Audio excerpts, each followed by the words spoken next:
All right, let's kick off another deep dive. Today we're looking at those kind of jagged edges you might have noticed on some Boeing engines. Yeah, those are called chevrons. Chevrons, right. And our source, article from Simple Flying, says they actually do something pretty cool. Apparently, they reduce engine noise, They do. but there might be a trade-off, maybe affecting the thrust. So is it worth it? That's the big question. To get that, we got to start with how these chevrons even work.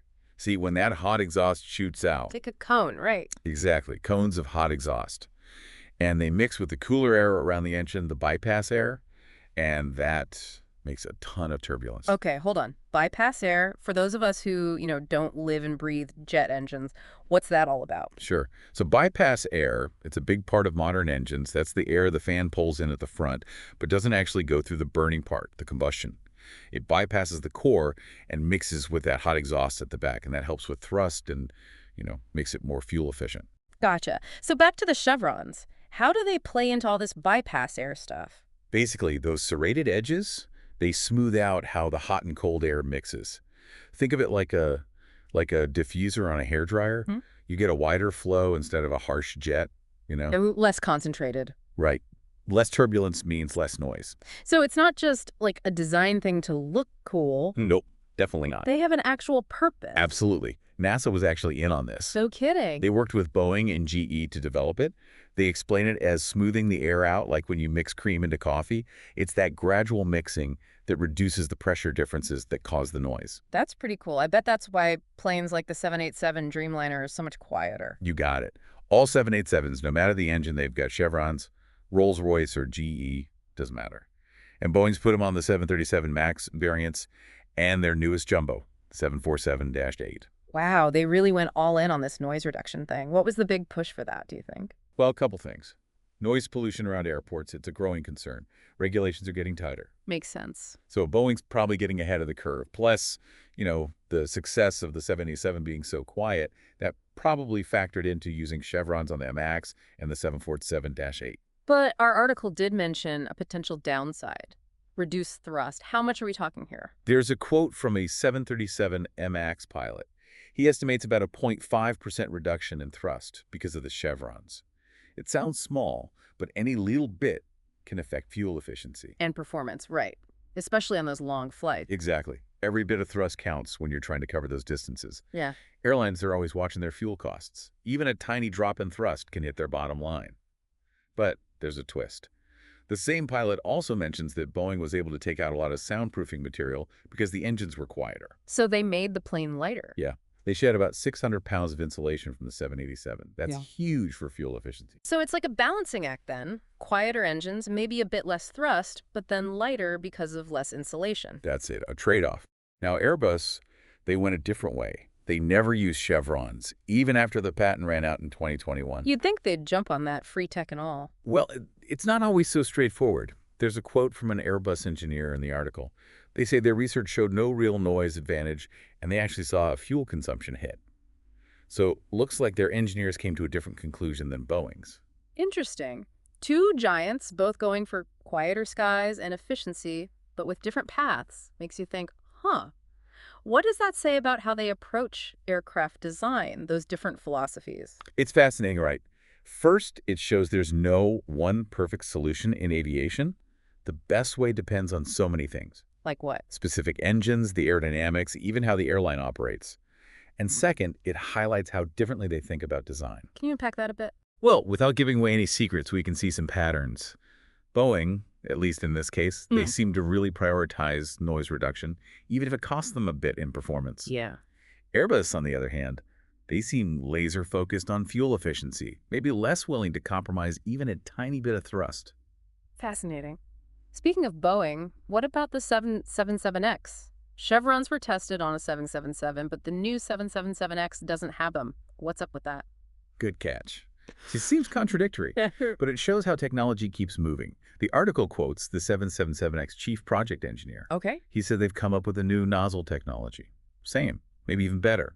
Noise reduction than chevrons, but with less weight and drag. So Chevrons 2.0, but without the actual chevron shape. You got it. They hit the target quieter engines with a different design. It's all about Mhm. constant improvement in aviation, right? Yeah. What's cutting edge today might be old news tomorrow. Makes sense. And it's not just chevrons. Winglets, sharklets, those cool folding wingtips on the 777, and of course, all those lightweight composite materials. They're all about making flying more efficient. Absolutely.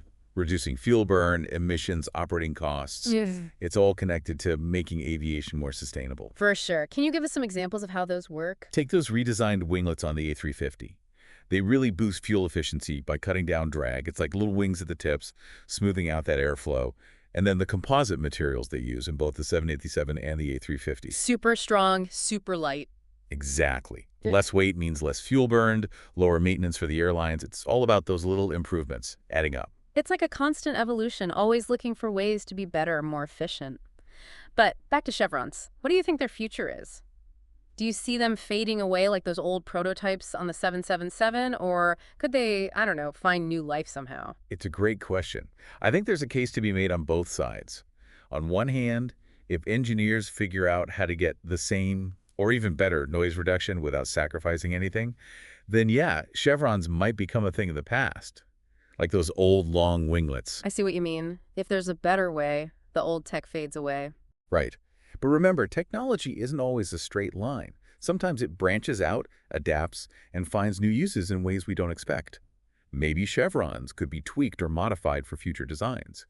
Their ability to control airflow might be useful in other ways beyond noise. Who knows? I like that, always thinking outside the box. So while we don't know what'll happen with chevrons, their story tells us a lot about aviation. It's a complex world. The need for quieter skies, finding the balance between noise and how the plane performs, and always pushing for something better. It's amazing how something as small as those zigzags can make us think about all this. What stands out to me is how it shows us those different approaches, the different priorities of these big companies. It's not just about building a plane that flies, it's about that balance, noise reduction, fuel efficiency, how well it performs, even how it looks. And that balance keeps shifting as technology changes, as the rules change. It's a lot to juggle. And it makes you wonder, what's next? What's the next big thing that'll change how we fly? That's something to think about. But first, we're going to take a quick break, check in with our listeners, and see what they're saying about all this. Then we'll be back to talk about what this means for quieter, more efficient skies. Stay tuned. So let's see what our listeners are saying about all this Chevron talk. What's the buzz? Oh, they're really engaged on this one. A lot of folks are picking up on that, that tension between less noise and the potential hit to performance. Like Twinjets commented that the overall benefits seem to outweigh the drawbacks, especially when you factor in that weight savings from less insulation. Yeah, that's a good point. It's not so simple, right? It's not just, oh, chevrons reduce thrust, bad, there are these knock-on effects. What other perspectives are people bringing up? High Flyer makes an interesting point, wondering if maybe, just maybe, aesthetics played a part in Boeing's choice. You know, those serrated edges, they do look kind of cool, almost futuristic. Hadn't considered that angle. It's true, good design can be a selling point for airlines, right? Especially if they're pushing that whole modern, quieter travel experience. But as a main driver for Boeing, I don't know. What do you think? It's tough to say for sure. Aesthetics, they probably play a role, but I'd guess the main things are still, the engineering, hitting those noise limits. Yeah. We'd need to really dig into Boeing's design philosophy to see how much they weigh looks versus pure function. True. True. Oh, Hein chimed in with a funny one. They said most passengers probably don't even realize those are chevrons. They probably just think they're part of the engine, which I guess they are, but it's funny to think about all that goes on behind the scenes that most people flying never even think twice about. Yeah, it's a good reminder that not everyone's an aviation geek, right? Some folks are super into the technical stuff. Others just want to get where they're going comfortably. Exactly. And Daryl brought us back down to earth with a great comment. They simply said, not everything is about performance. Some things reduce noise. I love that. It challenges that whole gotta go faster, gotta be more powerful mindset. Yeah, it's about fitting that balance, recognizing that what's important to one person might not be the top priority for another. For sure. This brings us back to that question of the future. Will chevrons go the way of the dodo, like those early prototypes on the 777? What do you think? It's definitely possible. If they can find ways to get that noise reduction without losing anything else, chevrons might just fade into history, kind of like those old, super long winglets you don't see much anymore. It's amazing how things change. What was once groundbreaking gets replaced by something even better. Makes you wonder what's next, What's the next big leap forward? Right. Maybe we'll see chevrons adapted, tweaked for future planes, maybe even in ways we can't imagine right now. Or maybe a whole new technology will pop up and change everything. I like that, keeping an open mind. But for now, let's zoom back in on our listener. What are the big takeaways from this Chevron deep dive? I think the main thing is that even those little details on a plane can have a big story behind them. Chevrons, they show us how engineering, innovation, the environment, and the push for efficiency all come together. It's more complicated than it looks. Well put. Next time you're at the airport or you see those contrails up in the sky, take a closer look at those engines. If you see those zigzaggy chevrons, think about what we've talked about today. It's a reminder that even in something as complex as aviation, sometimes the smallest things can tell the most interesting stories. Exactly. And it gets you thinking what other hidden stories are out there just waiting to be discovered. That's a great thought. It's all about staying curious, right? Always learning. But for now, we've got to wrap up this deep dive. Thanks for joining us. We'll be back soon with another exciting topic to explore. Until then, keep looking up. It's funny how talking about these little zigzags on engines can make you think about the big picture, like the whole future of flying. It really is all connected, isn't it? Chevrons, they're just one part of this huge complex system. Totally. And it's a system that's always changing, always trying to find ways to be better, more efficient, better for the planet. With all the cool stuff we've seen already, I can't help but wonder what's next. What's going to be the next big thing to shake things up in aviation? We've touched on some of it already. Those composite materials, the redesigned winglets, that's all cutting edge. But there's so much more happening. It's an exciting time. Like what? Give us a peek into the future. What's got you fired up? Well, one thing that's got everyone talking is sustainable aviation fuels. Fs, they call them. SFs? Okay. Imagine flying on fuel made from algae, or even, get this, recycled cooking oil. Wait, hold up. Cooking oil. You're kidding, right? Nope. It sounds crazy, I know, but it's a real possibility. And it could seriously reduce the impact flying has on the environment. The idea is to create this closed loop. We're not just relying on fossil fuels all the time. That's wild. Turning leftover French fries into a way to fly cleaner. What else is out there on the horizon? Another big one, and this one's causing a lot of debate, is autonomous flight. We're talking planes that fly themselves, maybe even without pilots on board. Okay, now that sounds like something straight out of a movie. But I can see how it would, I don't know, maybe make flying even safer, more efficient. The potential is huge, but it comes with a lot of questions too, right? How do we make sure those systems are safe, that they won't get hacked? And how will people feel about getting on a plane with no pilot? It's a big change. Those are all good points. It's not just about the tech, it's about everything around it. The airports, the rules, even how people feel about it. Exactly. To make that kind of change, everyone needs to work together, the industry, the people making the rules, and the public. It's a challenge, but it's also exciting. So the future of flying, it's full of possibilities, new technology, and even new ways of thinking about air travel.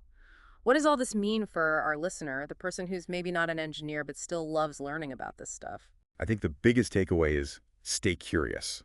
The world of aviation, it never sits still. There's always something new to discover.